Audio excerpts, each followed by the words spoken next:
বাংলাদেশের চলচ্চিত্রে আমজাদ হোসেনকে বলা হয় যে গ্রাম বাংলার আহ, চিত্র, গ্রাম বাংলার জীবন আমজাদ হোসেন যেভাবে নিয়ে এসেছেন এটা কেউ পারেননি।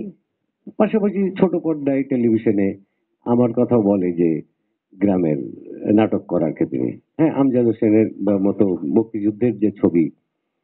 তো যাই হোক, হ্যাঁ, তো আজকে যেটা বলতে চাই যে আম, সংবাদ যিনি বানাচ্ছেন উনি একজন অত্যন্ত আমাদের প্রিয় জনপ্রিয় গীতিকার।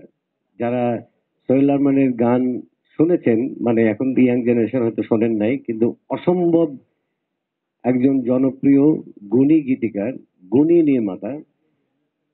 গুণী নির্মাতার আমজাদ হোসেনের গুণী সন্তান, গুণী নির্মাতা সোহেল আরমান এবং সাজ্জাদ হোসেন দুদুল।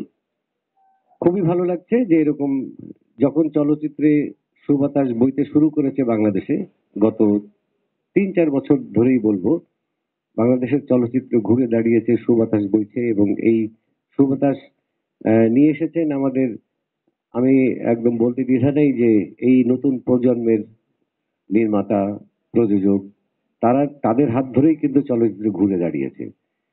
এবং আমার বিশ্বাস এই সংবাদ সিনেমাটা আমাদের চলচ্চিত্রের জন্য সুসংবাদ বয়ে নিয়ে আসবে।